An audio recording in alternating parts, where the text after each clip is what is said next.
Detective Ray Hutchinson had built his life on reading people's lies. 23 years on the force, 15 of those in homicide, had taught him that everyone had secrets. What he hadn't expected was to discover that his own family was no exception. The morning started like any other. Ray kissed his wife, Linda, goodbye as she prepared their 6-year-old daughter, Emma, for school. Linda worked as a pediatric nurse at Mercy General, a job that often kept her late into the evening. Ray admired her dedication, or so he thought. "Daddy, will you push me on the swings today?" Emma had asked, tugging at his badge. "When I get home, Princess, Daddy has to catch some bad guys first." That was 3 months ago, before the accident, before everything changed. Ray's background was blue-collar solid. Son of a steelworker, raised in Pittsburgh's rough neighborhoods where respect was earned through strength, and loyalty was everything. His father, Big Mike Hutchinson, had taught him 2 fundamental rules: protect your family at all costs, and never let anyone make you look like a fool. Those lessons had served Ray well in his rise through the police force, earning him a reputation as someone you didn't cross. Linda came from money. Her father owned a chain of medical supply companies across the Midwest. When they met 12 years ago, Ray was investigating a break-in at one of her father's warehouses. She was 25, beautiful, and seemed genuinely interested in his stories about police work. They married within a year, and Emma arrived 2 years later. The first crack in Ray's perfect world came not from the playground accident, but from what he discovered afterward. The accident itself was straightforward. A tragic equipment failure. The swing set at Riverside Park had a manufacturing defect in the chain links. Emma had been swinging higher than usual when the chain snapped. The impact killed her instantly. Linda blamed herself. "I should have checked the equipment," she sobbed at the funeral. "I pushed her too hard. I should have known." Ray held her then, believing her grief was genuine. The neighborhood became too painful, so they moved across town to a modest house near the lake. Linda threw herself into work, often staying at the hospital until midnight. Ray understood grief made people cope in different ways, but he was a detective, and detectives notice patterns. Linda's grief seemed performed. She cried at appropriate moments, said the right things, but Ray caught micro-expressions that didn't match her words. 23 years of interrogating suspects had made him an expert at spotting deception. Then there were the phone calls, late-night conversations in hushed tones. When Ray would enter the room, Linda would quickly end the calls, claiming it was work stuff or grief counseling. The breaking point came on Emma's birthday, what would have been her 7th. Ray suggested they visit her grave together. Linda refused, claiming she wasn't ready. Instead, she left for work early and didn't return until after midnight. Ray followed her. Linda didn't go to the hospital. Instead, she drove to the upscale Marriott downtown and took the elevator to the 8th floor. Ray waited in the parking garage, his service weapon feeling heavier than usual in its holster. She emerged 3 hours later, her hair disheveled, lipstick gone. Through his telephoto lens, Ray captured her straightening her clothes before getting into her car. The next day, Ray ran the hotel's registration records through his police database. Room 847 was registered to Dr. Timothy Volkoff, head of pediatric surgery at Mercy General, Linda's direct supervisor. Ray had heard Linda mention Volkoff before. Russian immigrant, brilliant surgeon, divorced twice, known for his charm with the nursing staff. What Linda never mentioned was that Volkoff had been divorced twice for unfaithfulness. Ray's hands shook as he printed Volkoff's photograph. The man was everything Ray wasn't. Tall, cultured, wealthy. the kind of man who wore $1,000 suits and spoke 3 languages. That evening, Ray confronted Linda directly. "How long?" he asked, placing Volkov's photo on their kitchen table. Linda's face went white. For a moment, her mask slipped, and Ray saw something that chilled him. Not shame or remorse, but annoyance at being caught. "Ray, I can explain." "How long?" His voice was deadly quiet. 6 months, she whispered. Emma had been gone for only 3 months. The timeline hit Ray like a physical blow. Linda had been seeing another man while their daughter was still alive, while Emma was asking her daddy to push her on the swings. Did Emma know? Ray's question came out as a growl. Linda's silence was answer enough. Ray stood slowly, his cop instincts taking over. This wasn't just about a broken marriage anymore.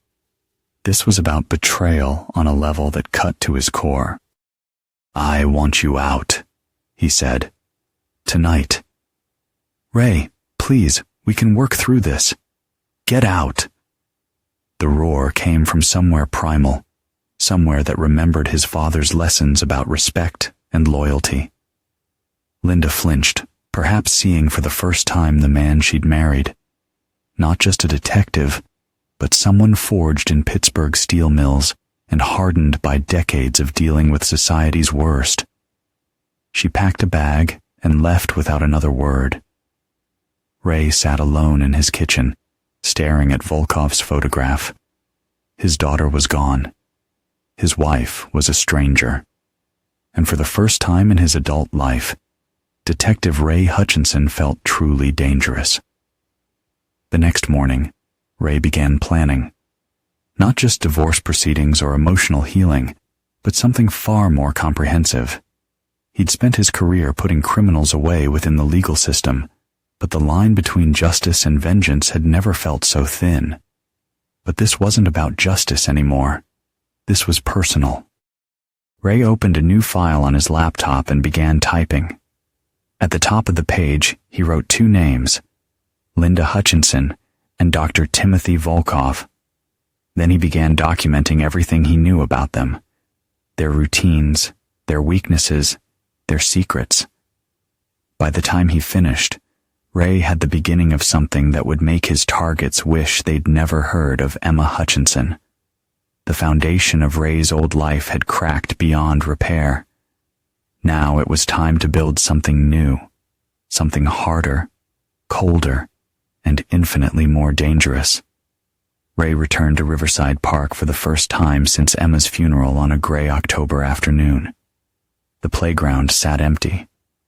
Yellow caution tape still wrapped around the swing set where his daughter died. The city had promised to replace the equipment, but bureaucracy moved slowly. He sat on a bench 20 yards away, watching the empty swings move slightly in the autumn breeze.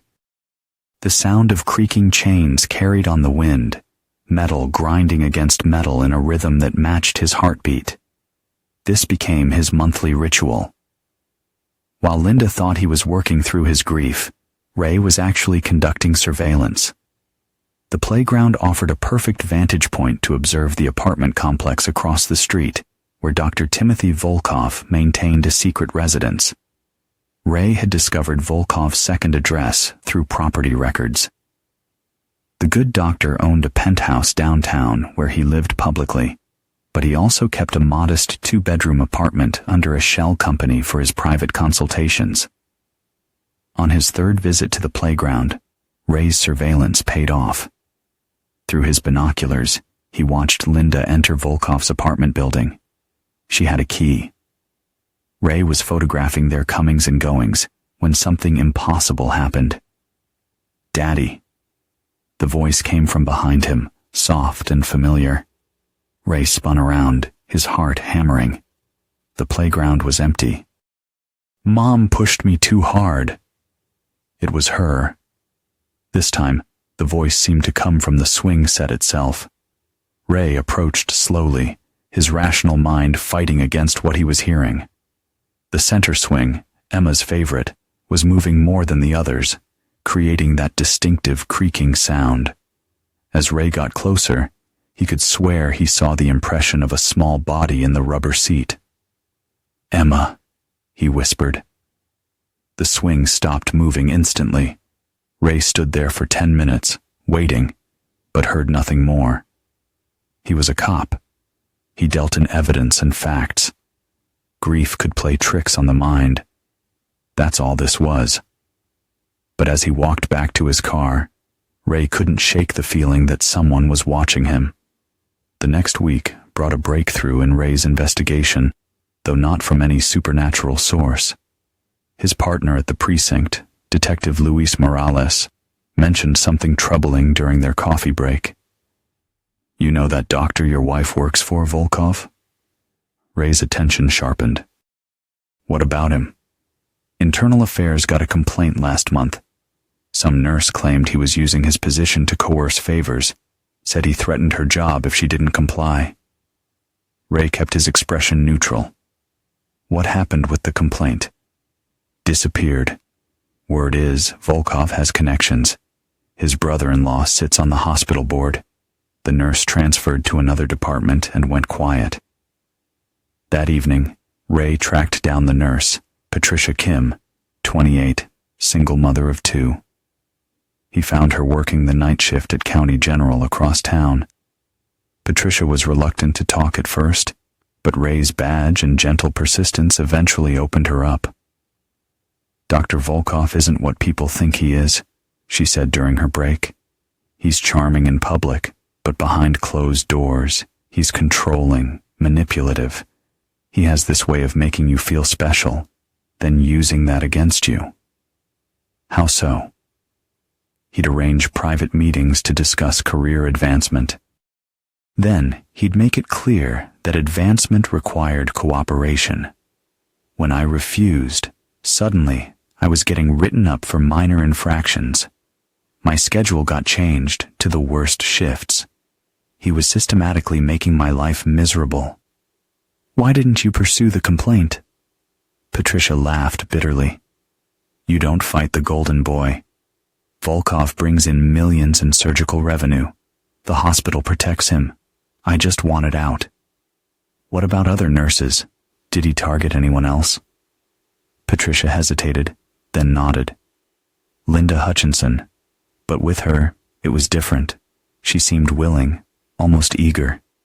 They'd have these long conversations in his office with the door closed. Other nurses started talking." Ray felt something cold settle in his stomach. "What kind of talking?" "That maybe Linda was getting special treatment because she was seeing him outside of work. Better shifts, recommendations for training programs. Some people thought she was using the relationship to advance her career." Ray thanked Patricia and left, his mind racing.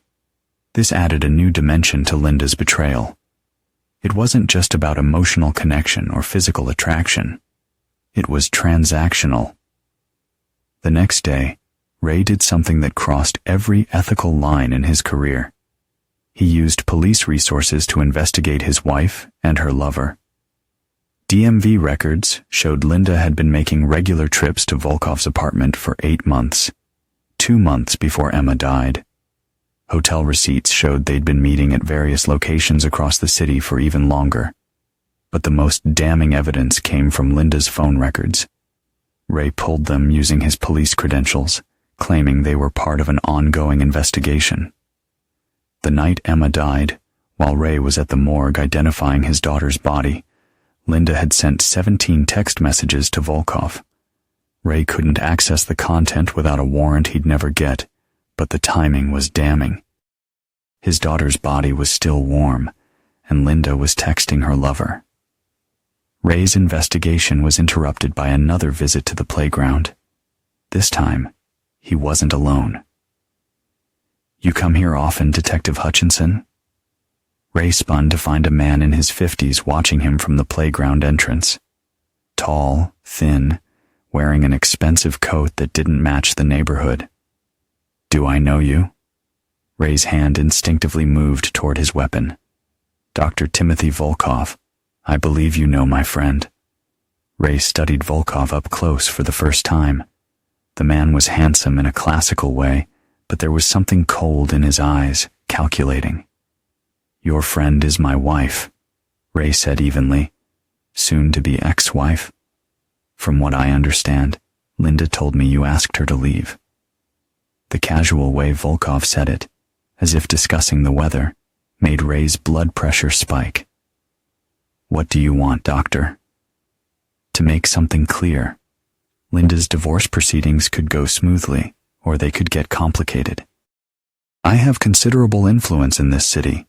Hospital board members, city council connections, even some judges owe me favors."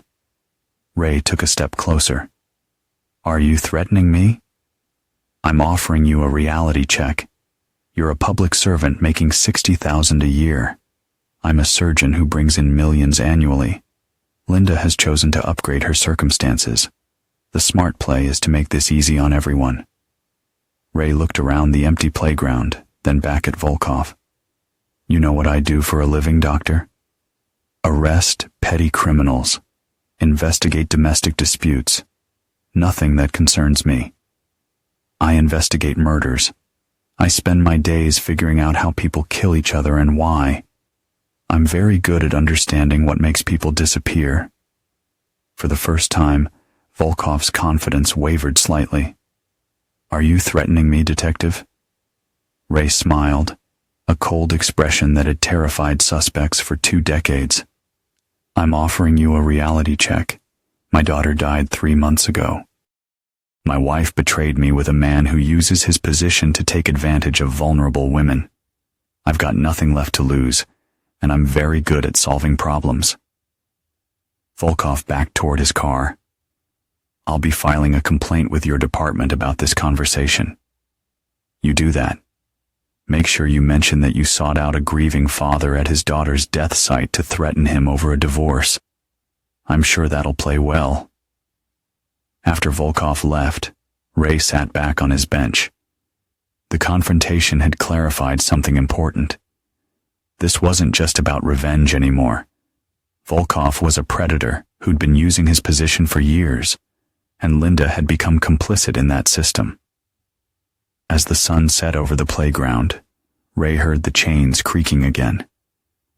"Daddy, don't let them win." This time, Ray didn't turn around. Instead, he pulled out his phone and made a call. "Luis, it's Ray. I need you to do me a favor. Run a deep background check on someone for me, Dr. Timothy Volkov at Mercy General. I want everything: employment history, criminal background, civil suits, everything." "Ray, you know I can't." "My daughter is gone, Luis. My wife is involved with this guy, and he just threatened me. I need to know what I'm dealing with." There was a long pause. "I'll see what I can find." Ray hung up and looked back at the swing set. The chains had stopped moving, but he could swear he felt Emma's presence. "Don't worry, princess," he whispered. "Daddy's going to make sure the bad people pay." For the first time since Emma's death, Ray felt something like peace. Not the kind that came from healing or forgiveness, the kind that came from having a clear mission. Linda and Volkov had made a mistake. They'd assumed Ray was just another grieving husband who'd accept his fate quietly. They'd underestimated what 23 years of police work had taught him about human nature, leverage, and the art of systematic destruction. Ray stood up from the bench and walked toward his car. He had work to do. Luis Morales delivered the background report on Dr. Timothy Volkov 3 days later, and it painted a picture that made Ray's blood run cold. They met at Mickey's Diner, an all-night place near the precinct where cops went to discuss things that couldn't be discussed officially. "This guy's got a pattern," Luis said, sliding a thick folder across the table. "Going back 15 years, everywhere Volkov has worked, there have been complaints, harassment, abuse of power, coercion, but nothing ever sticks." Ray opened the folder. The first document was a police report from Chicago filed 8 years ago by a surgical resident named Dr. Angela Foster. Foster claimed Volkov cornered her in a supply closet and assaulted her, Louise continued. When she reported it, suddenly her surgical evaluations went south. She got bounced from the program. What happened to the complaint? Hospital claimed insufficient evidence. Foster's credibility got destroyed. They claimed she had a history of emotional instability and was making false accusations to cover her poor performance. Ray flipped through more documents. Portland, Oregon. A nurse named Jennifer Walsh. Similar complaint, similar outcome. Denver, Colorado. Dr. Patricia Gonzalez, another resident. The pattern was consistent and damning. How does he keep getting away with it? Ray asked. 2 things. First, he's brilliant. The guy saves kids' lives, brings in massive revenue for whatever hospital employs him. Second, he's smart about choosing victims. Young women who are financially dependent on the job, who have something to lose. What about his personal life? Louise pointed to another section of the file. 2 divorces, both ugly.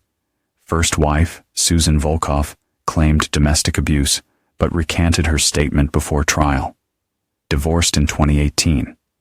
Second wife, Maria Volkov, divorced him last year.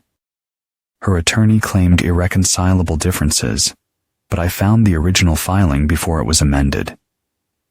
Ray read the original divorce petition. Maria Volkov had accused her husband of emotional abuse, financial control, and systematic intimidation. Like the first wife, she'd withdrawn the allegations. Both ex-wives received substantial settlements with ironclad NDAs, Louise added. Whatever Volkov did to them, he paid well to keep them quiet. Ray studied Volkov's photograph, clipped to the file. The man looked confident, successful, untouchable. But Ray had learned something important from his years in homicide. Everyone had a weakness. Everyone made mistakes. There's something else, Louise said quietly. Unofficial stuff. A contact at the DEA mentioned Volkov's name in connection with prescription fraud. Apparently, he's been writing scripts for high-end painkillers that don't match his patient records. Any evidence? Not enough for charges, but enough to make them interested. If someone could provide additional evidence, Ray understood. Louise was offering him a path to destroy Volkov legally. But Ray was thinking beyond legal consequences now. That afternoon, Ray drove to Mercy General Hospital and observed Volkov's routine. The doctor was scheduled for surgery from 2 p.m. to 6 p.m., which gave Ray time to explore. Using his badge to gain access, Ray located Volkov's office on the 4th floor. The door was locked, but Ray had learned lock-picking skills during his early years in narcotics. The skill came back quickly. Volkov's office was meticulously organized. Expensive furniture, medical journals, photographs of him receiving awards.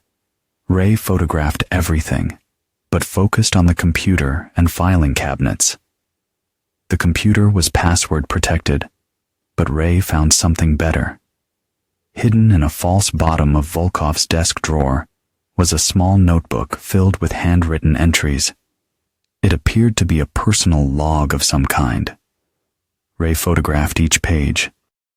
The entries were coded, but patterns emerged: dates, initials, and what appeared to be payment amounts. Cross-referencing with his hospital schedule, Ray realized Volkov was documenting something systematic. One entry caught Ray's attention. LH responsive to pressure. Husband cop, but distracted by grief. Useful for long-term arrangement. LH, Linda Hutchinson. Ray's hands shook as he read further. Volkov had been documenting his relationship with Linda like a clinical case study. Her emotional state, her vulnerabilities, her willingness to participate in his arrangements. Another entry dated 2 weeks after Emma's death. LH guilt complex. Perfect leverage believes she caused accident will do anything to maintain relationship as penance. Ray understood now. Volkov wasn't just involved with Linda. He was psychologically manipulating her, using Emma's death as emotional leverage. The notebook contained similar entries about other women. Patricia Kim was listed as PK, single mother, financial desperation, terminated for non-compliance. Jennifer Walsh from Portland was noted as JW, ambitious but naive, useful, until she became demanding. Ray was photographing the last pages when he heard voices in the hallway. He quickly replaced the notebook and slipped out through the office's connecting door to an examination room. Dr. Volkov was returning early from surgery. Ray waited in the examination room, listening as Volkov made phone calls. One conversation was particularly revealing. "No, the detective is becoming a problem," Volkov was saying. "He's been asking questions, making threats. We need to accelerate the timeline." A pause. "Then Linda's divorce papers are ready. Once they're filed, she'll be financially dependent on me completely. After that, the detective becomes irrelevant." Another pause. "Trust me, I've handled difficult husbands before. Ray Hutchinson is just another grieving widower who will drink himself into irrelevance once reality sets in." Ray left the hospital with two critical pieces of information. First, Volkov had been systematically documenting his psychological manipulation of multiple women. Second, he was actively planning to neutralize Ray as a threat. That evening, Ray made a decision that would have horrified his younger self. He was going to fight fire with fire. Ray drove to Linda's new apartment, a luxury complex downtown that she could never afford on a nurse's salary. Volkov was obviously paying her rent. Linda answered the door in a silk robe that probably cost more than Ray's monthly salary. "Ray, what are you doing here?" "We need to talk." "I don't think that's a good idea. Tim said you might try to." "Tim?" Ray stepped into the apartment without invitation. "You're calling him Tim now?" The apartment was expensively furnished. Ray recognized Volkov's taste from his office. Everything precise, controlled, designed to impress. "Ray, please leave. I'll call security if I have to." "Go ahead. I'd love to explain to building security why my wife is living in an apartment that costs 3 times her annual salary." Linda's composure cracked slightly. "Tim is helping me through a difficult time. Tim is a predator who's been using his position to manipulate women for 15 years. You're just his latest victim." "That's not true. Tim loves me. He's going to marry me after our divorce is final." Ray almost laughed. "Has he shown you his notebook? The one where he documents your guilt complex and how useful it is for manipulation?" Linda's face went white. "You're lying." Ray pulled out his phone and showed her the photographs of Volkov's notebook entries. Linda read them in silence, her expression changing from defiance to confusion to horror. He wrote this? About me? About you? And at least 6 other women? You're not special, Linda. You're just another entry in his research project." Linda sat down heavily on the expensive couch. "But he said he'd never felt this way before, that we were meant to be together. He also said the same thing to his 2 ex-wives before he paid them off to keep quiet about his abuse." Ray could see Linda's world crumbling. Part of him felt satisfaction. Part of him felt pity. But mostly, he felt cold determination. "Here's what's going to happen," Ray said. "You're going to help me destroy him." "Ray, I can't." "Emma is dead because you were too busy messing around with your boss to pay attention to playground safety. You owe me this." The accusation hit Linda like a physical blow. Ray had never blamed her directly for Emma's death before, but now the words hung in the air like poison. "That's not fair," Linda whispered. "Fair? You want to talk about fair? Our daughter is gone, and you were texting your lover from the morgue. You want to make this right? Help me make sure Volkov never hurts anyone else." Ray left Linda with copies of the notebook photographs and a choice: cooperate with his plan or face the consequences alone. As he drove home, Ray felt something he hadn't experienced since Emma's death: a sense of purpose. Volkov had made one critical mistake. He'd assumed Ray was just another obstacle to be managed. But Ray wasn't just a grieving husband anymore. He was a man with nothing left to lose and 23 years of experience hunting predators. The hunt had officially begun. Ray's phone buzzed at 2:47 a.m. The caller ID showed Linda's number. "He knows you were in his office," she said without preamble. Her voice was shaking. Ray sat up in bed, instantly alert. "How?" "Security cameras in the hallway. He saw you leaving." "Ray, he's not the man I thought he was." "What happened?" "He came here tonight." Not the charming Tim from the hospital. Someone else. He was cold, calculating. "He knows. I saw the notebook photos." Ray could hear Linda crying. Despite everything she'd done, he felt a flicker of protective instinct. "Where are you now?" "Locked in the bathroom." "He left. But he said I belonged to him now, that I'd made choices that couldn't be undone." "Pack a bag. I'm coming to get you." "Ray, I can't ask you to." "You're not asking. I'm telling you. Whatever else has happened between us, you don't deserve whatever Volkov has planned." Ray arrived at Linda's apartment building to find her waiting in the lobby with a single suitcase. She looked terrified, makeup smeared, designer clothes wrinkled, hands shaking. "He took my keys," she said as Ray led her to his car. "He said I wouldn't be needing my own transportation anymore." "What else did he say?" "That he'd invested too much in me to let me walk away. That he had insurance to make sure I stayed cooperative." Ray drove Linda to a safe house he sometimes used for witnesses, a small apartment the department maintained off the books. As they drove, Linda began talking, and what she revealed made Ray's blood boil. "The notebook isn't the worst part," she said. "He's been recording everything, our conversations, our intimate moments. He showed me videos tonight, said they were his insurance policy." "Against what?" "Against me leaving, against me talking. He said if I ever tried to expose him, the videos would be sent to the hospital board, to Emma's school, to your precinct. He'd destroy my reputation and make sure everyone knew what kind of mother Emma had."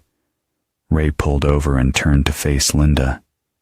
"Emma's school? Why would he?" Linda started crying again. "Because Emma saw us once at the hospital. She came with me to pick up my paycheck, and she saw Tim kissing me in his office. She asked me why Mommy was kissing the doctor when she was married to Daddy." The revelation hit Ray like a sledgehammer. His daughter had known about the affair. She had died knowing her mother was betraying her father. "What did you tell her?" "I told her it was our secret, that it would hurt Daddy if he found out, so she couldn't tell anyone." Ray gripped the steering wheel so hard his knuckles went white.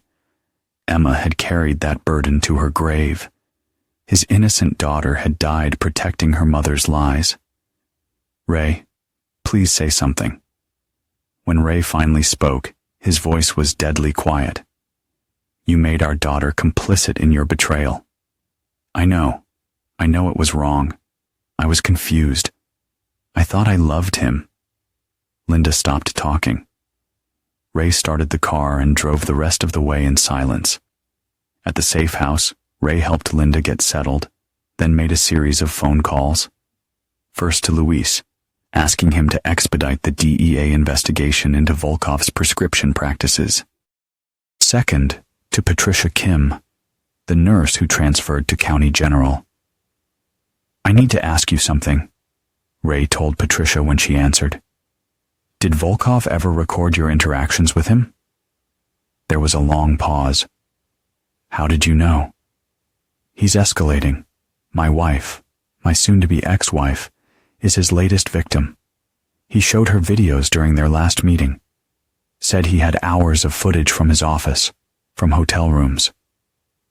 That's when I knew I had to get out. No one would believe me over him, especially not with that kind of leverage." Ray thanked Patricia and hung up. Then he made one more call to a contact he hadn't spoken to in 5 years.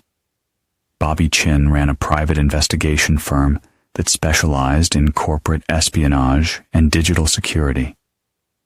Bobby operated in gray areas that police couldn't touch. "Ray Hutchinson," Bobby said when he answered. "Thought you'd gone completely legitimate." "I need a favor, Bobby." "Big one." "What kind of favor?" "The kind that requires discretion and selective blindness about methods." They met the next morning at a coffee shop downtown. Bobby looked the same, mid-40s, thin, dressed like an accountant, but with eyes that missed nothing. "Tell me about the target," Bobby said. Ray explained about Volkov, the recordings, the pattern of abuse. Bobby listened without taking notes. He had the kind of memory that made him both valuable and dangerous. "You want me to hack him?" Bobby said. It wasn't a question. "I want you to find his insurance policies and make them public. This guy has been destroying women's lives for 15 years. It's time someone returned the favor." "What's your budget?" "Whatever it takes." Bobby smiled. "I like that your wife's situation has motivated you to explore alternative justice. My wife is part of the problem, but she's also the key to solving it." "How so?" Ray pulled out his phone and showed Bobby a text message Linda had sent him that morning. "Tim wants to meet tonight. Says he has a proposal that will solve everyone's problems. I'm scared." "She's going to wear a wire," Ray said. "Get him talking. Get him to incriminate himself." "And if he discovers the wire?" Ray's expression hardened. "Then we move to plan B." "Which is?" "You don't want to know." That afternoon, Ray returned to the playground where Emma had died. He needed to think, to plan, to prepare for what was coming. As he sat on his usual bench, the familiar sound of creaking chains filled the air. "Daddy, they hurt me too." Ray looked up at the swing set. The center swing was moving again, but this time, Ray could see more than just an impression. For just a moment, he could swear he saw Emma sitting there, 6 years old, blonde pigtails, wearing the pink dress she'd been buried in. Emma. "Mommy's scared, Daddy. The bad man wants to hurt her like he hurt the other ladies." Ray blinked, and the vision was gone. The swing was empty, moving slightly in the breeze, but Emma's words echoed in his mind. Despite everything Linda had done, she was still Emma's mother. And if Emma wanted her mother protected, Ray would make sure that happened, even if it meant destroying himself in the process. That evening, Ray fitted Linda with a micro-recorder borrowed from the narcotics division. The device was barely larger than a button and nearly undetectable when sewn into clothing. "What if he finds it?" Linda asked. "He won't, but if something goes wrong, if you feel threatened, you say the code word, Pittsburgh, and I'll come in." "Where will you be?" "Close enough." Ray had positioned himself in Volkov's apartment building, using his police credentials to convince building security to let him monitor the situation. Through his earpiece, he could hear everything happening in Volkov's apartment. The conversation started cordially enough. Volkov offered Linda wine, asked about her day, played the charming lover. But gradually his tone changed. "You've been talking to your husband," Volkov said. "I'm disappointed, Linda." "I haven't told him anything important," Linda replied. Her voice was steady, but Ray could hear the fear underneath. "You showed him my private notes. That was a violation of trust. Tim, those notes, they made me sound like a case study. Because that's what you are, what you all are. Do you think this is about love, Linda? About romance? This is about power, control, getting what I want when I want it." Ray gritted his teeth, listening to Volkov's mask slip completely. "You belong to me now," Volkov continued. "Your divorce will be finalized next week. Your husband will pay alimony, but not enough to maintain your current lifestyle. You'll be dependent on me for everything: housing, clothes, spending money. In exchange, you'll be available whenever I need you." "What if I refuse?" Volkov laughed. "Then everyone sees the videos, your husband's colleagues, his friends, your parents. Everyone will know what kind of woman you really are." Ray heard Linda start to cry. "But it's not just about embarrassment," Volkov said. "I have friends in family court. If Ray ever tries to remarry, if he ever has more children, I can make sure everyone knows his first wife was unfaithful and contributed to her daughter's death through neglect." Ray's hands clenched into fists. Volkov was threatening not just Linda, but Ray's entire future. "You see, Linda, I don't just collect women. I collect leverage. Your husband thinks he's hunting me, but he's already lost. He just doesn't know it yet." Through his earpiece, Ray heard Linda whisper something that chilled him. "Pittsburgh." Ray was moving before she finished the word. He took the stairs 3 at a time, his service weapon drawn. Using his master key from building security, Ray entered Volkov's apartment to find Linda backed against a wall, Volkov standing over her with something in his hand. "Step away from her," Ray commanded. Volkov turned, smiling. "Detective Hutchinson, right on schedule." I said, "Step away." "Or what? You'll shoot me in my own apartment? While I'm having a civilized conversation with my girlfriend?" Ray noticed the syringe in Volkov's hand. "What's in the needle, doctor?" "Just a mild sedative." Linda was becoming hysterical. I was trying to help her calm down. Ray knew better.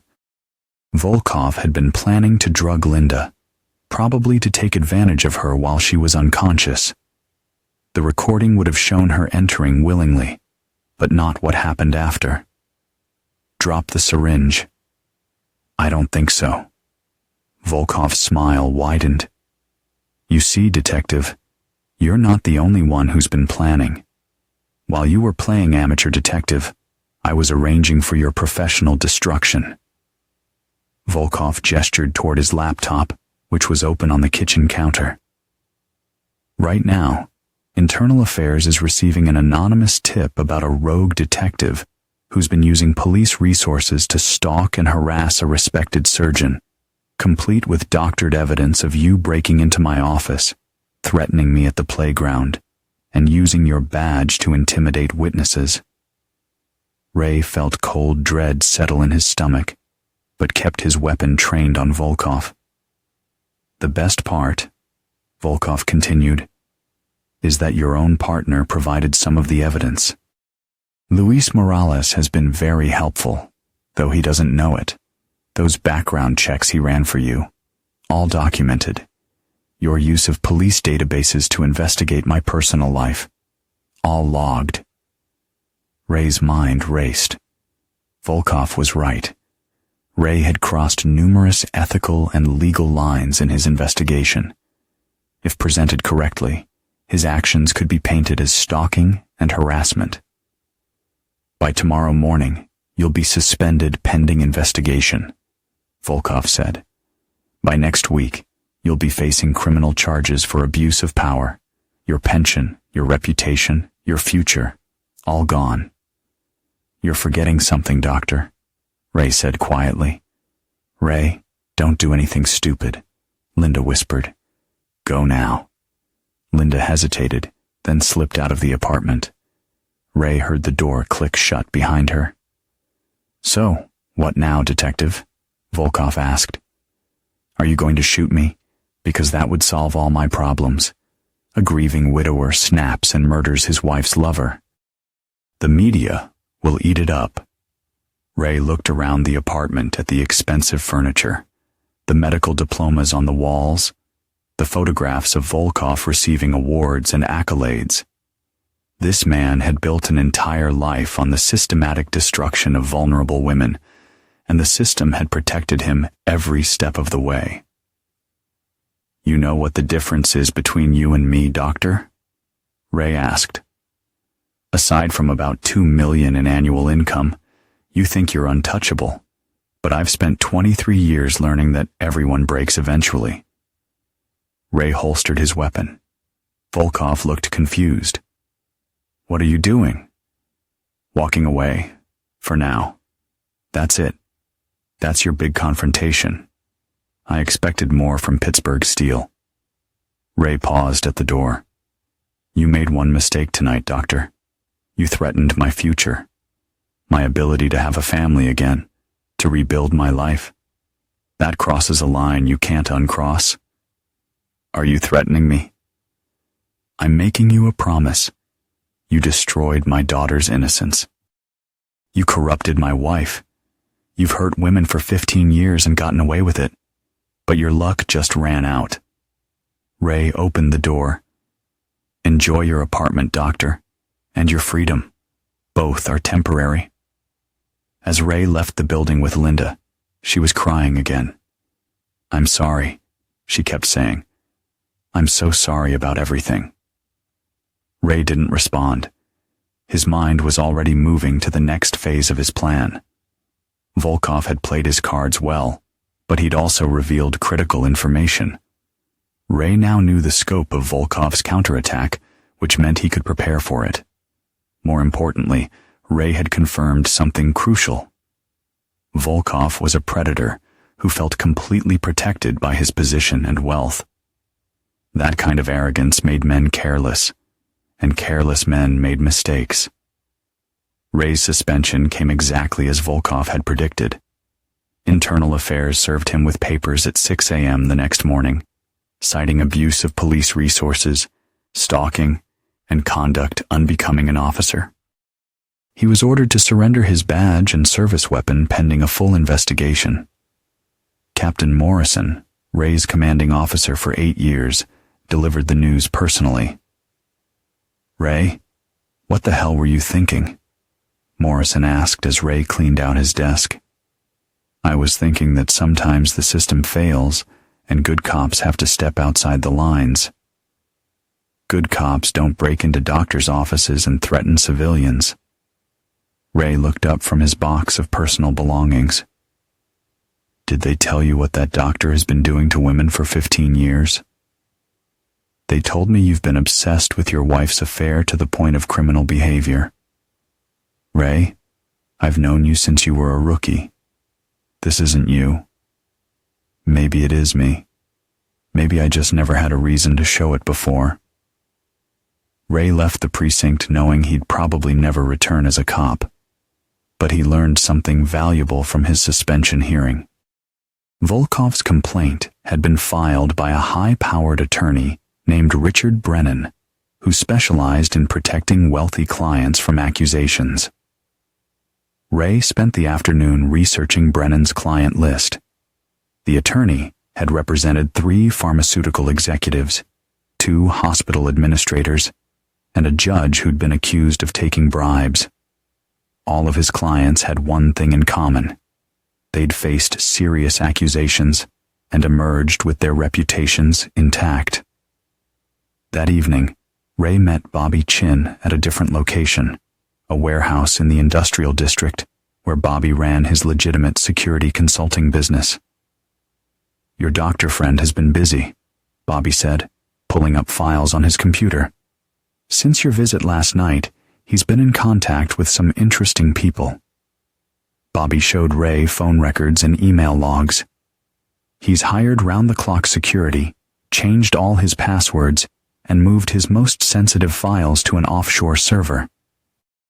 He's also been in contact with 3 other men who have similar profiles." "What kind of profiles?" "Wealthy, powerful, untouchable, and all with histories of accusations they've managed to suppress. I think your doctor is part of something bigger." Ray studied the information. The 3 men Volkov had contacted were Judge Harold Winters, City Councilman Philip Brennan, Richard Brennan's brother, and Hospital Board Chairman Dr. Marcus Webb. "They're covering for each other," Ray realized. "A network of mutual protection." "That's my assessment. They share resources, attorneys, even fixers when problems arise. Your doctor isn't just another predator. He's part of an organized system." This changed everything. Ray wasn't just fighting one man anymore. He was up against an entire network of corrupt officials. "There's something else," Bobby said. "I found Volkov's video collection." Bobby pulled up an encrypted drive with dozens of folders, each labeled with initials and dates. Ray recognized several sets of initials from Volkov's notebook. "He's been recording everything for years," Bobby continued. "Not just the women he's abused, but conversations with his protection network, insurance against insurance." Ray studied the files. "Can you access them?" "Some of them. But Ray, what I found, it's worse than we thought." Bobby opened one of the files. The video showed Volkov in his office with a young woman Ray didn't recognize. The woman was clearly distressed, and Volkov was calmly explaining that her surgical residency would be terminated unless she reconsidered her position on their relationship. "This is Dr. Sarah Kim," Bobby said. "Patricia Kim's younger sister. She was a surgical resident at Mercy General 2 years ago." Ray watched in disgust as Volkov systematically destroyed the young woman's career prospects while offering her a way out through sexual compliance. "What happened to her?" "She left the program, moved back to California, never finished her residency." Bobby showed Ray more files. Dozens of women, all young, all vulnerable, all systematically manipulated and abused by Volkov and his network. "This isn't just about power," Ray said. "This is organized predation, and they've been getting away with it for years because they protect each other. Judge Winters dismisses complaints. Councilman Brennan uses his influence to suppress investigations. Dr. Webb controls hospital disciplinary actions, and Volkov provides leverage through his recordings." Ray felt something cold and deadly settle in his chest. This wasn't just about Linda anymore, or even about Emma. This was about a system of abuse that had destroyed dozens of lives. "I want all of it," Ray said. "Every file, every recording, every piece of evidence. Ray, some of this stuff, if it gets out the wrong way, it could destroy innocent people. The victims didn't consent to being recorded. Then we make sure it gets out the right way." Ray's phone buzzed with a text message from Linda. "Tim knows I was wearing a wire. He's coming to the safe house. Please help me." Ray cursed and grabbed his backup weapon from Bobby's gun safe. "I have to go. Can you handle the tech side?" "Already on it, but Ray, be careful. If Volkov's network thinks you're a real threat, they'll escalate beyond legal harassment." Ray was already heading for the door. "Let them escalate. I'm done playing defense." Ray arrived at the safe house to find Linda's car gone and the front door standing open. Inside, the apartment had been ransacked. Furniture was overturned, drawers had been pulled out, and Linda's suitcase was missing. Ray found a note on the kitchen counter, written in precise handwriting. Detective Hutchinson, your wife is safe and comfortable. If you want her to remain that way, you'll cease your harassment of Dr. Volkov immediately. Further interference will result in consequences you cannot imagine. A friend. Ray called Linda's cell phone. It went straight to voicemail. He was studying the note when his own phone rang. Unknown number. Detective Hutchinson. The voice was cultured and authoritative. This is Judge Harold Winters. I believe we need to have a conversation. Where is my wife? However, her continued safety depends on your willingness to be reasonable. What do you want? I want you to stop this crusade against Dr. Volkov. The man is a respected surgeon who's being harassed by a grieving widower who's lost perspective. Ray felt his control slipping. He's a predator who's been abusing women for years. He's a man who's been falsely accused by unstable individuals seeking attention or financial gain. I've seen the evidence. Then why did you kidnap my wife? Mrs. Hutchinson came to us voluntarily, seeking protection from your increasingly erratic behavior. She's concerned for her safety. Ray knew it was a lie, but he also knew he was trapped. Without police resources, without backup, without legal standing, he was fighting a war he couldn't win through conventional means. What do you want from me? Publicly apologize to Dr. Volkov. Admit that your grief led you to make false accusations.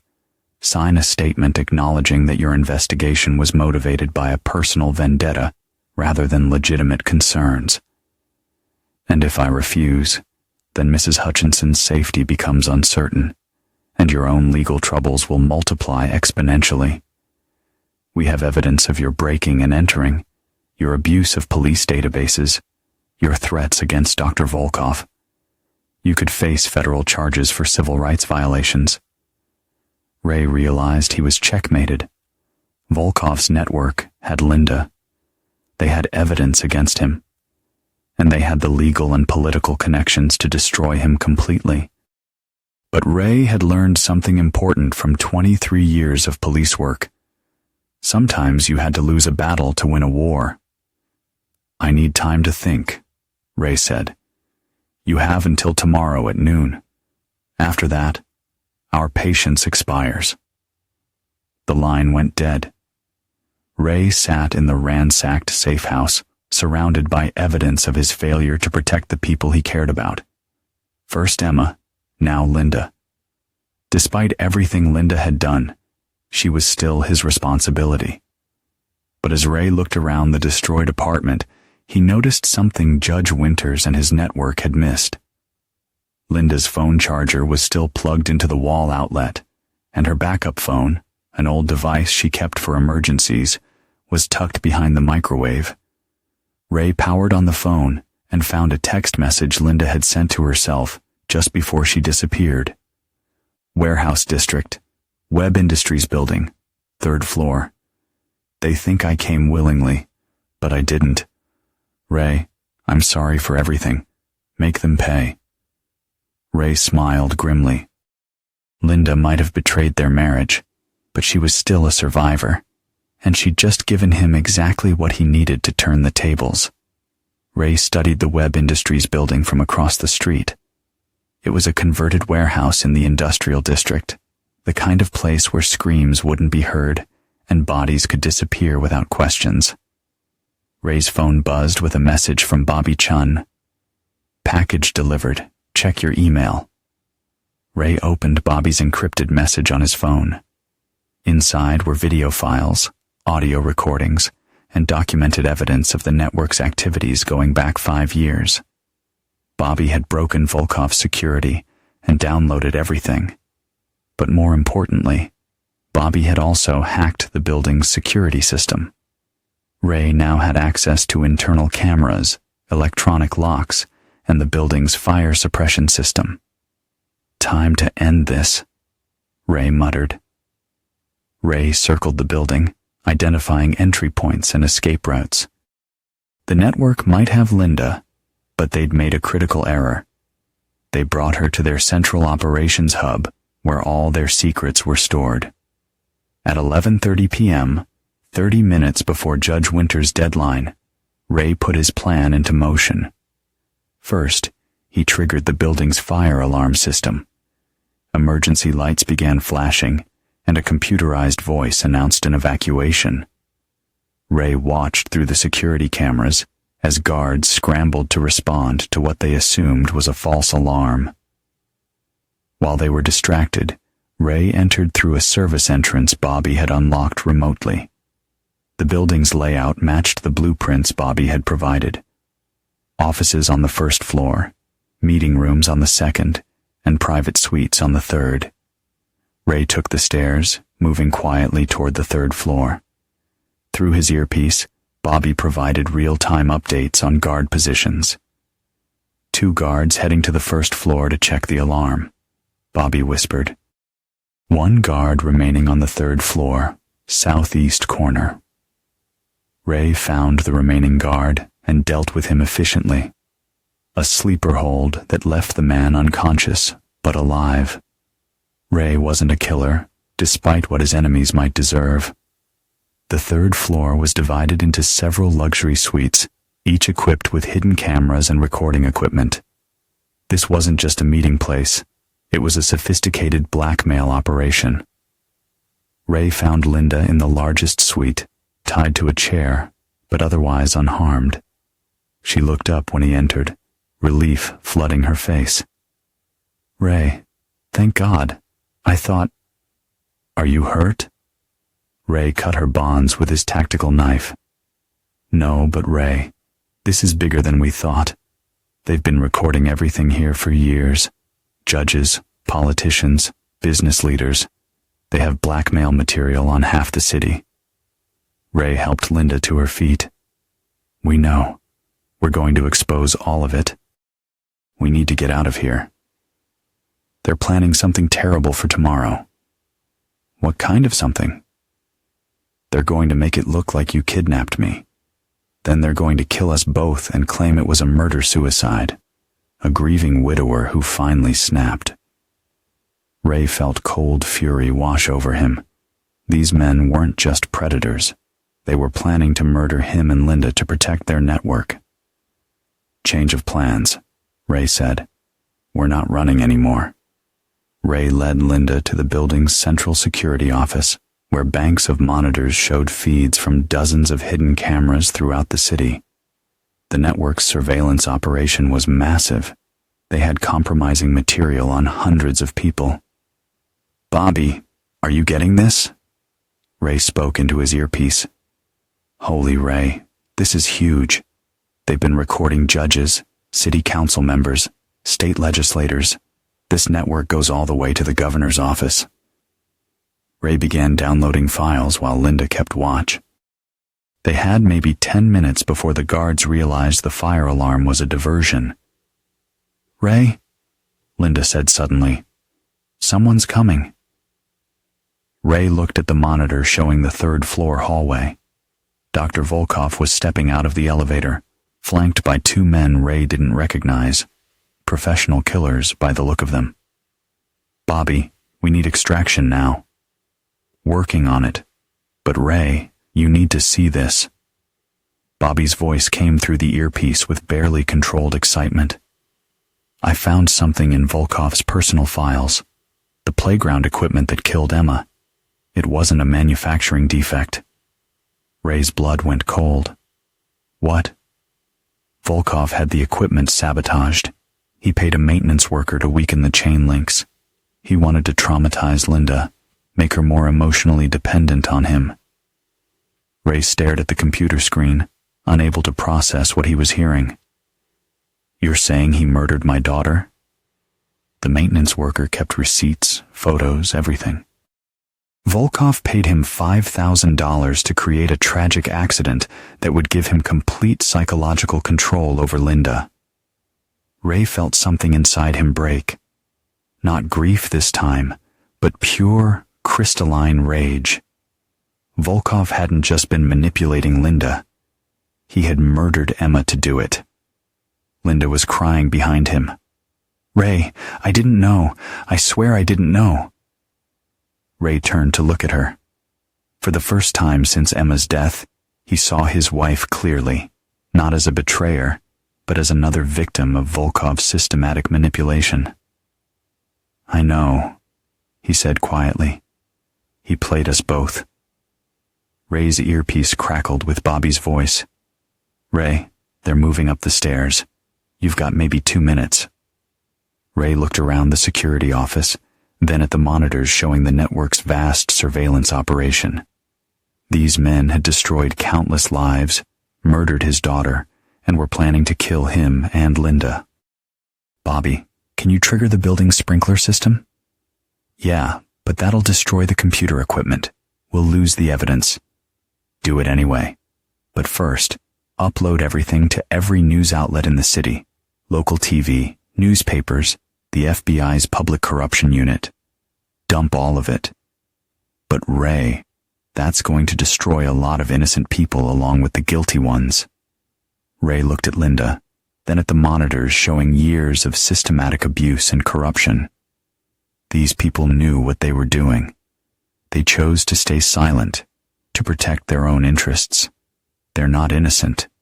They're complicit. If they didn't want their secrets exposed, they shouldn't have participated in this network. Ray's voice was cold, unyielding. Dump it all, Bobby.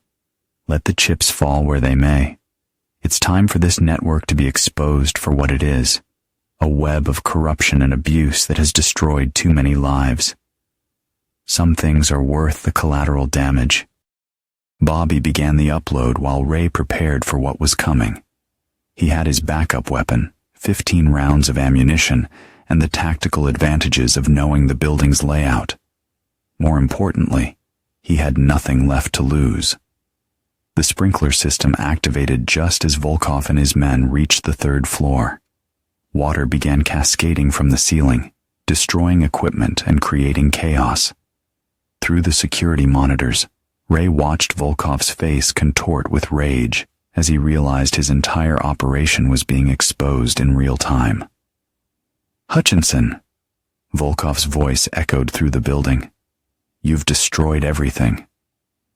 Ray picked up the security office microphone, broadcasting his voice throughout the building. That was the point, Doctor. You killed my daughter to manipulate my wife. You've destroyed dozens of women's lives. You and your network have corrupted an entire city. But it ends tonight. Ray could see Volkov on the monitors, directing his men to search every room. You can't win this, Detective. Even without the evidence, we have the connections to bury you and your wife. No one will believe your word against ours. They don't have to believe me, Ray replied. They just have to watch the videos. Ray switched the building's public address system to broadcast live feeds from Bobby's data dump. Throughout the building, monitors began showing Volkov's recordings of his victims, Judge Winters taking bribes, Councilman Brennan arranging cover-ups. Ray watched Volkov's face on the security monitor as the man realized his entire world was collapsing in real time. You want to know the difference between you and me, Doctor? Ray said into the microphone. You thought you were untouchable, but I learned something from 23 years as a cop. Everyone pays eventually. Ray grabbed Linda's hand. Time to go. They moved through the flooding building as Volkov's men searched frantically, but Ray had one more surprise waiting. In the basement, Ray had planted an explosive device, not enough to bring down the building, but enough to destroy any remaining evidence Volkov might try to salvage. As Ray and Linda escaped through the service entrance, the explosion lit up the night sky behind them. By morning, every news outlet in the city was broadcasting the network's crimes. The FBI had opened a federal investigation. Judge Winters had been arrested. Councilman Brennan was in custody, and Dr. Timothy Volkov was nowhere to be found. Ray and Linda watched the news coverage from a motel room across town. Every major network was running the story. Corruption network exposed. City officials arrested in sex scandal. Doctor vanishes amid abuse allegations. The evidence Bobby had released was devastating. Years of systematic abuse, corruption, and blackmail were laid bare for the world to see. Ray felt a grim satisfaction watching powerful men led away in handcuffs, but his primary emotion was emptiness. Ray nodded. I know. Volkov played us both. He saw our weaknesses and exploited them. What happens now between us? Linda asked. Ray was quiet for a long moment. I don't know. Too much has happened. Too much damage. I understand, but Ray, I want to help you find him. Volkov needs to pay for what he did to Emma. Ray looked at his wife, really looked at her for the first time since the affair was revealed. She was still beautiful, but there was something broken in her eyes. Now, Volkov had damaged her as much as he'd damaged Ray. We'll find him, Ray said quietly. But after that, we're done. The marriage is over. Linda nodded, tears streaming down her face. I know. I'm sorry for everything. The FBI interview took place that afternoon. Agent Sarah Mitchell was a veteran investigator specializing in public corruption. She was thorough, professional, and clearly impressed by the scope of evidence Ray and Bobby had uncovered. This is the largest corruption case we've seen in years, Mitchell told Ray. Judge Winters was taking bribes. Councilman Brennan was fixing investigations. Dr. Webb was facilitating abuse at the hospital. The whole network is crumbling. What about Volkov? Ray asked. He's in the wind. We've frozen his assets, but he had offshore accounts and multiple passports. He could be anywhere. Ray felt frustration building. After everything they'd exposed, Volkov might still escape justice. However, Mitchell continued, we did find something interesting in his apartment. She showed Ray a photograph of a leather-bound journal, different from the notebook Ray had found in Volkov's office. This appears to be a personal diary going back 10 years. It documents not just his abuse of women, but his escalating need for control and dominance.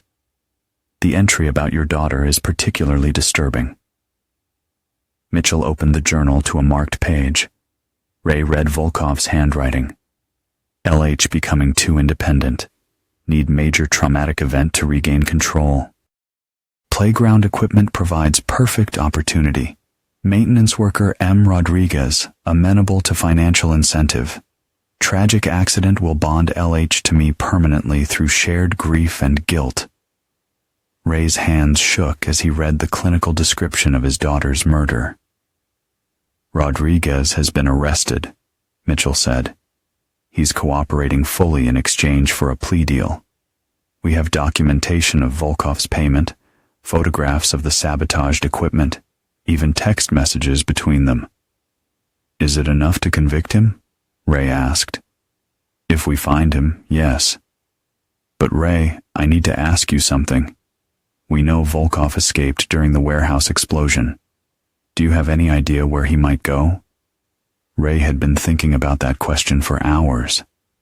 Volkov was intelligent, resourceful, and had been planning escape routes for years.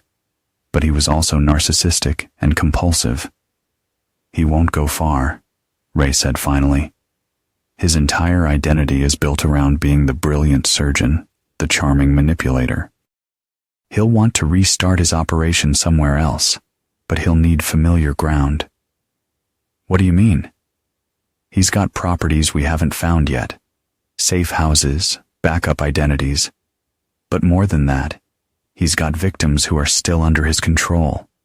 Women who are too frightened or traumatized to come forward. Ray thought about Patricia Kim's sister, Sarah, who had left medical school and moved to California. About the dozens of other women in Volkov's files. He'll try to contact them, Ray continued. He'll want to make sure they stay quiet, especially now that his network is exposed. He can't resist trying to maintain control. Mitchell nodded. We're monitoring communications to all known victims. If Volkov tries to contact any of them, we'll be ready." But Ray wasn't willing to wait for Volkov to make a mistake. That night, he called Bobby Chun. "I need one more favor," Ray said. "Ray, you've already burned down half the city's power structure. What more could you possibly want?" "I want to find Volkov before the FBI does." "Why?" Ray thought about Emma swinging at the playground, laughing and asking her daddy to push her higher. He thought about the chain snapping, about his daughter's final moments of terror and confusion. "Because the legal system will give him life in prison. I want to give him something else." Bobby was quiet for a moment. "Ray, I've helped you expose corruption and bring down criminals, but I won't be part of murder. I'm not talking about murder. I'm talking about justice." "What's the difference?" Ray didn't answer directly. "Can you track him or not?" "Maybe. But Ray, if you're planning what I think you're planning, you need to consider the consequences. You've already lost your career, your marriage. Don't lose your soul, too.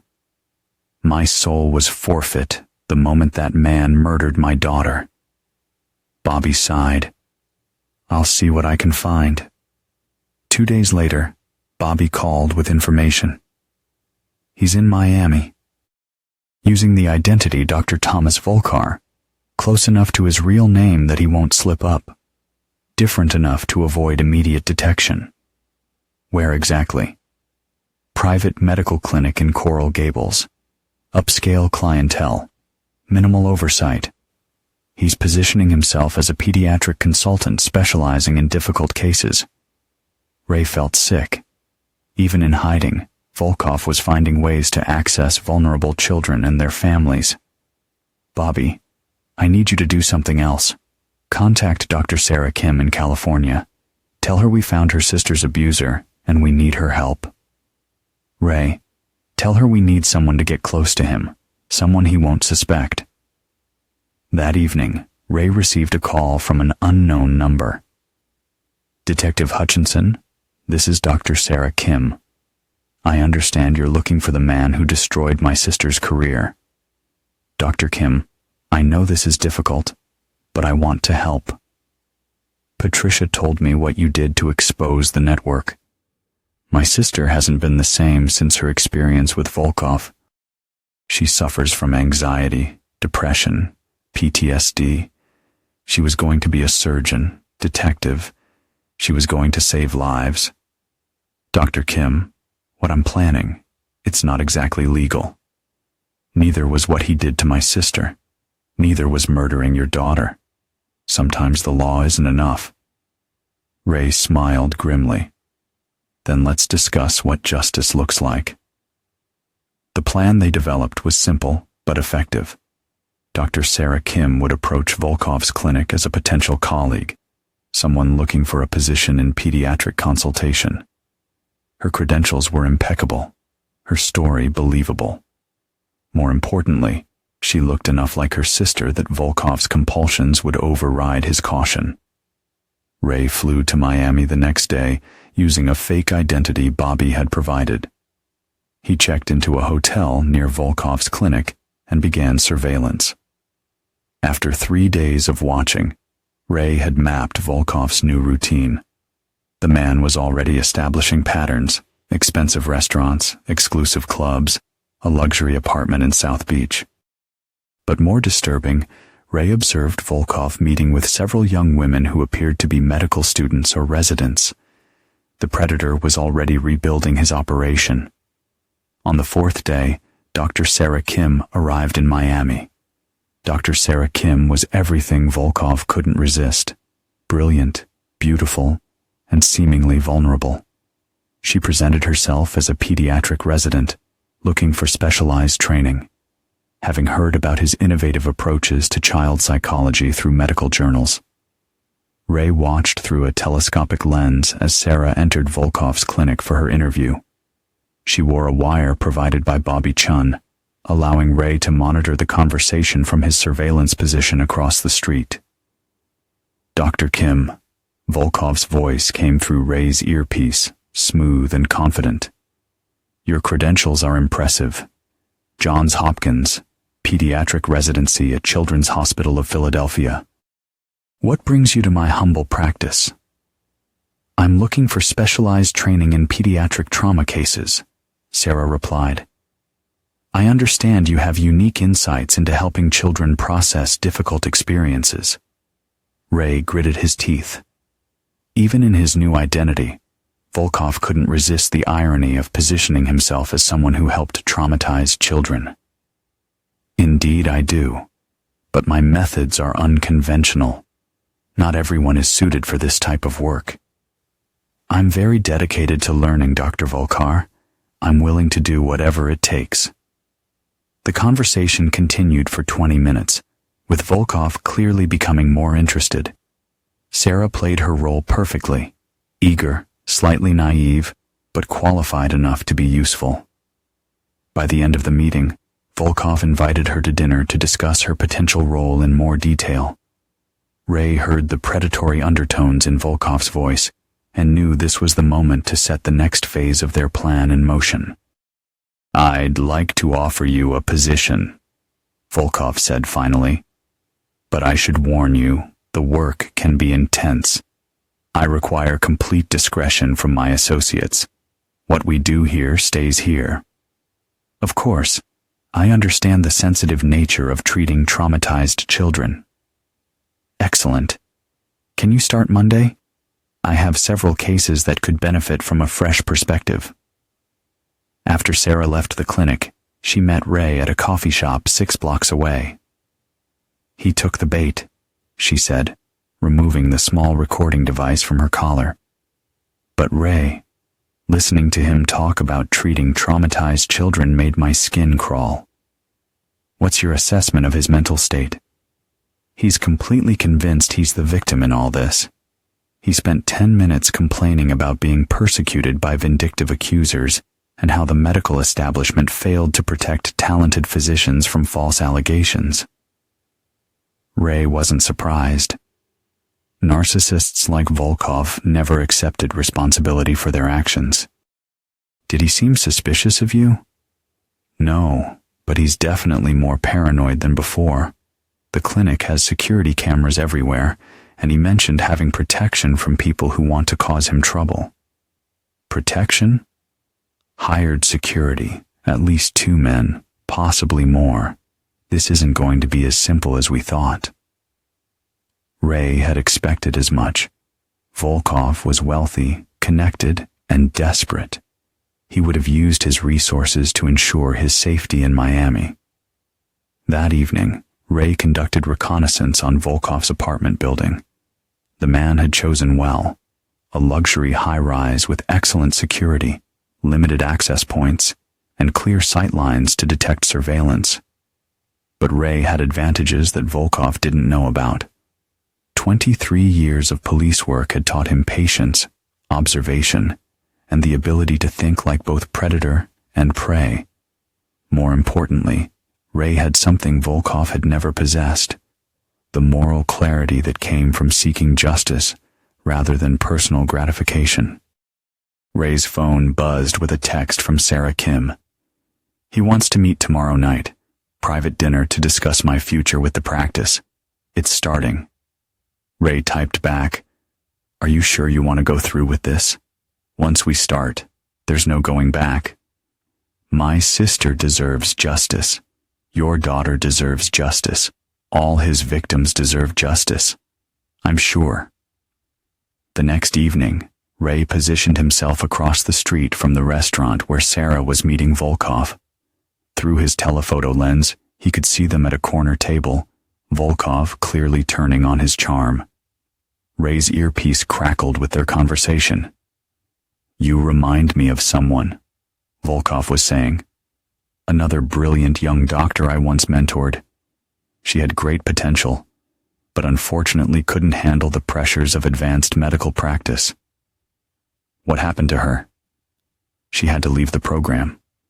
Some people simply aren't strong enough for this level of medicine. It requires complete dedication. Absolute trust in your supervisor's guidance. Ray could hear the predatory undertones. He listened, waiting for Volkov to incriminate himself, knowing that after tonight, there could be no more hiding, for either of them. Even in Volkov's civilized conversation, the man was already beginning his psychological manipulation. "I understand," Sarah replied. "I'm prepared to be completely dedicated." "I hope so, because my methods of instruction can be intensive. Some might even call them unconventional." Ray watched Volkov lean closer to Sarah, his body language becoming more aggressive. "Dr. Volkar, could I ask you something personal?" "Of course." "The news reports from the Midwest about corruption in hospitals, doctors abusing their positions. That must have been disturbing for you to watch." Ray held his breath. This was dangerous territory. Volkov's expression darkened. Those reports were grossly exaggerated. A vindictive detective destroyed several good men's careers because he couldn't accept that his wife preferred a more sophisticated companion. Really? The evidence seemed quite comprehensive. Evidence can be manufactured, Dr. Kim, especially when desperate people are willing to lie for attention or money. The real tragedy is how easily the media believed such obvious fabrications. Ray could see Volkov's mask slipping, his narcissistic rage showing through the charming facade. But surely some of the allegations must have been true. Volkov's hand moved to cover Sarah's on the table. "My dear, you seem very interested in these unpleasant topics. Perhaps we should discuss more personal matters." Ray's jaw clenched as he watched Volkov begin his standard predatory approach, but Sarah handled it perfectly. "I apologize, Dr. Volker. I was just curious because I've heard such wonderful things about your work with trauma patients. It must be rewarding to help people overcome difficult experiences." "It is indeed, though some patients require more intensive therapy than others." The dinner continued for another hour, with Volkov becoming increasingly inappropriate. Ray documented everything through photographs and audio recordings. By the end of the evening, they had enough evidence to prove Volkov was already returning to his predatory patterns. But evidence wasn't what Ray wanted anymore. The next morning, Ray received a call that changed everything. "Detective Hutchinson, this is Agent Mitchell from the FBI. We've located Volkov in Miami, and we're preparing to arrest him." Ray felt panic surge through him.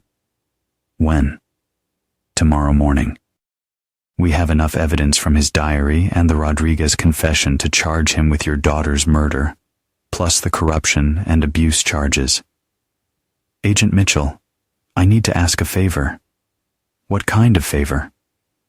"Give me 24 hours before you move in." "Detective, I can't do that. Volkov is a flight risk, and we can't take the chance of losing him again. He's not going anywhere. He's too invested in his new operation here. But I need closure before you arrest him." "What kind of closure?" Ray looked out his hotel window toward Volkov's clinic. The kind that comes from looking a child killer in the eye and telling him exactly what he's lost. Mitchell was quiet for a moment. 12 hours. "Detective, that's all I can give you." Ray hung up and immediately called Sarah Kim. "We need to accelerate the timeline. The FBI is moving tomorrow." "What do you need me to do tonight?" "Get him alone. Get him talking about his victims, about Emma, about what he's really done. I want a full confession before they arrest him." "Ray, that's extremely dangerous. If he suspects..." "He won't suspect. His ego won't let him. He thinks he's untouchable, that he's outsmarted everyone. Use that against him." That evening, Sarah called Volkov and told him she'd been thinking about their conversation. that she was ready to commit fully to his intensive training methods. She suggested they meet at his apartment to discuss the details privately. Ray positioned himself in the building across from Volkov's high-rise, using telephoto equipment to monitor the apartment windows. Sarah wore a high-definition camera disguised as a medical alert pendant, giving Ray visual as well as audio access. At 9 p.m., Sarah entered Volkov's penthouse apartment. Ray could see them through the floor-to-ceiling windows. Volkov offered wine, showing off his expensive furnishings, playing the sophisticated host. "I'm glad you called tonight," Volkov said, as they settled on his leather couch. "I had a feeling you were someone who truly understood the demands of excellence." "I want to understand everything," Sarah replied. "Your methods, your philosophy, your approach to breaking through patients' resistance." Breaking through resistance is indeed crucial. Most people don't realize that healing sometimes requires uncomfortable experiences. Ray watched Volkov move closer to Sarah on the couch. "What kind of uncomfortable experiences?" "Well, take traumatized children, for example. They often build walls to protect themselves from further pain. But those walls also prevent healing. Sometimes a skilled practitioner must dismantle those walls." "How do you dismantle them?" Volkov smiled, and Ray could see the predator emerging fully. "Through carefully applied pressure, fear, dependency, isolation. When a patient realizes that their comfort, their safety, their future depends entirely on pleasing me, they become remarkably receptive to treatment." Sarah maintained her composure, but Ray could see her tension through the camera feed. "That sounds like a very personal approach." "It has to be personal. I become the most important person in their lives, more important than family, friends, anyone.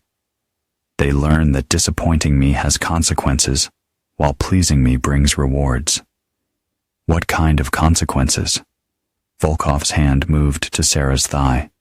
"That depends on the patient. For adults, it might be professional destruction, financial ruin, social isolation. For children..."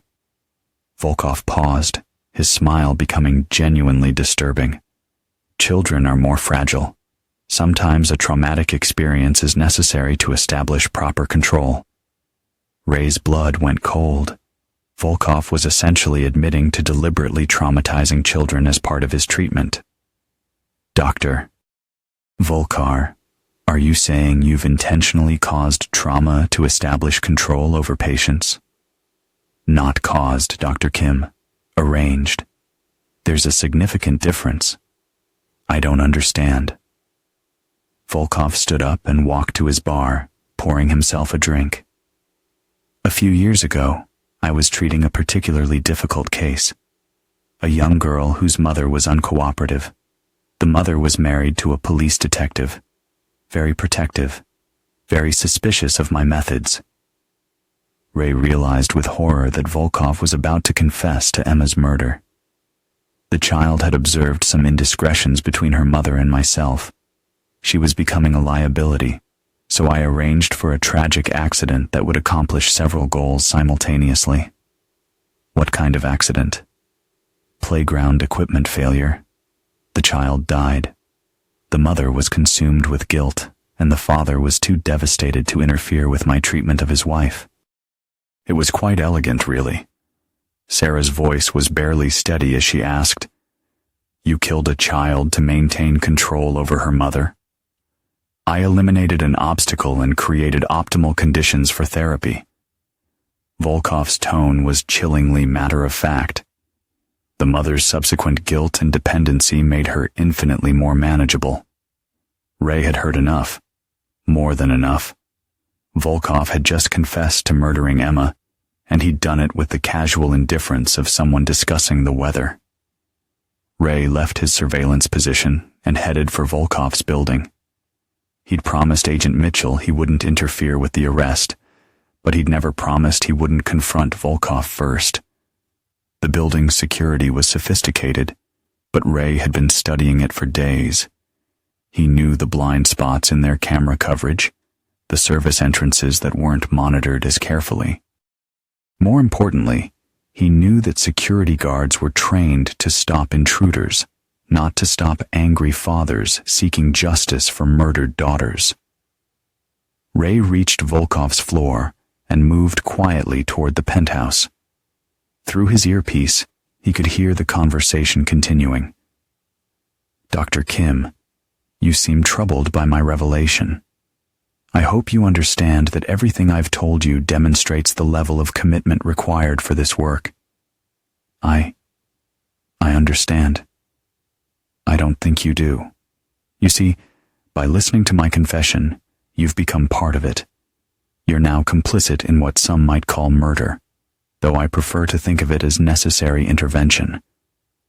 Ray heard the threat in Volkov's voice and quickened his pace. "Dr. Volkar, I think I should leave. I'm afraid that's not possible. You see, you remind me so much of another young doctor I once knew, Patricia Kim. Perhaps you've heard of her?" Ray reached Volkov's door and found it unlocked. Sarah had left it open for him. "Patricia is my sister," Sarah said quietly. "I thought she might be. The resemblance is quite striking. Poor Patricia never understood the opportunities I was offering her. I hope you'll be more receptive." Ray entered the apartment silently, moving through the foyer toward the living room where Volkov and Sarah were talking. "What kind of opportunities?" Sarah asked, clearly stalling for time. "The same kind I offered your sister. Professional advancement in exchange for personal accommodation. It's a mutually beneficial arrangement. And if I refuse, well, you've just heard me confess to murder. If you were to refuse my offer and then suffer an unfortunate accident, it would simply appear that you'd gotten too close to a dangerous truth." Ray stepped into the living room, his weapon drawn. "Dr. Timothy Volkov," Ray said quietly. Volkov spun around, his face going white with shock and recognition. "Detective Hutchinson, how unexpected." "Not really. You murdered my daughter. Did you think I'd just let that go?" Volkov's composure returned quickly. "You have no evidence. Whatever this young woman has told you. We recorded everything. Your confession, your threats, your admission that you arranged Emma's death. Recordings obtained illegally are inadmissible in court." Ray smiled coldly. "Who said anything about court?" For the first time, Volkov looked genuinely frightened. "Detective, you're a police officer. You're sworn to uphold the law. I was a police officer. I was also a father, and you took that away from me." Ray gestured for Sarah to move away from Volkov. She complied quickly, positioning herself near the apartment's entrance. "What do you want?" Volkov asked. "I want you to understand what you've lost. You had wealth, position, respect. You could have been remembered as a brilliant surgeon who saved children's lives. Instead, you'll be remembered as a predator who murdered a 6-year-old girl to maintain control over her mother. You can't prove... I don't need to prove anything. By tomorrow morning, every news outlet in the country will have your confession. Your face will be on every television screen. Your name will be synonymous with child murder."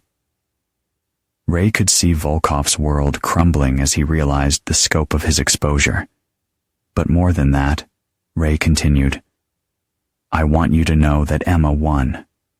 You thought you could destroy my family, manipulate my wife, escape justice. But my daughter's death brought down your entire network. Judge Winters is in federal prison. Councilman Brennan is facing RICO charges. Dr. Webb has lost everything." "That wasn't supposed to happen," Volkov said, his mask finally slipping completely. "No, it wasn't. You thought you were smarter than everyone else.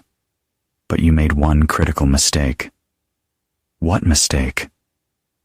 Ray's expression hardened. You underestimated how far a father will go to get justice for his murdered child. The apartment door burst open, and FBI agents poured in. Agent Mitchell was at the front, her weapon drawn. Dr. Timothy Volkoff, you're under arrest for murder, conspiracy, corruption, and sexual assault. As the agents handcuffed Volkoff, he looked back at Ray with pure hatred. This isn't over, Detective. Ray watched as they led Volkoff away. Yes, it is. 6 months later, Ray sat on a bench in Riverside Park. The playground had been completely rebuilt. New equipment, better safety features, a small memorial plaque where Emma had died. The plaque read, "In memory of Emma Hutchinson and all children taken too soon. May their light guide us toward justice." Volkoff's trial had been a media sensation. The evidence was overwhelming. His confession, the maintenance worker's testimony, the FBI's documentation of the entire corruption network. He'd been sentenced to life without parole for Emma's murder, plus additional decades for his other crimes. Judge Winters had died in federal prison, an apparent suicide, though some suspected his former network associates had silenced him permanently. Councilman Brennan was serving 25 years.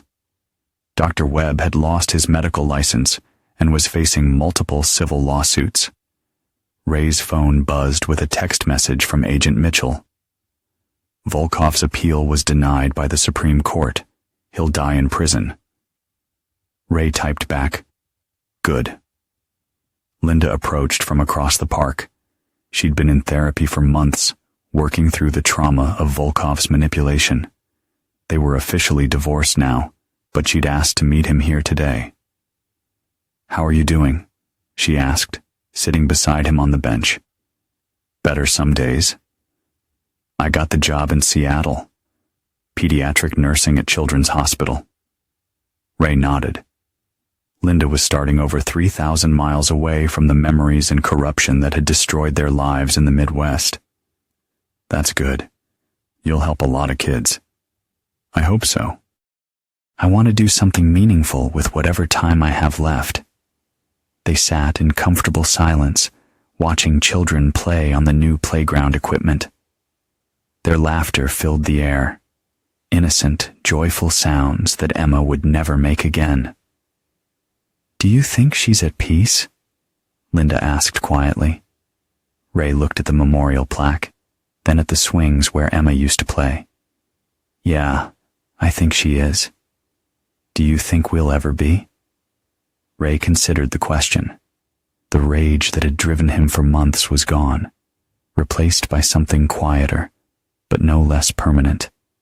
He would never forget Emma's murder, never forgive the system that had enabled it, never stop missing his daughter. But he'd found something like justice. Volkoff would never hurt another child. The corruption network was destroyed.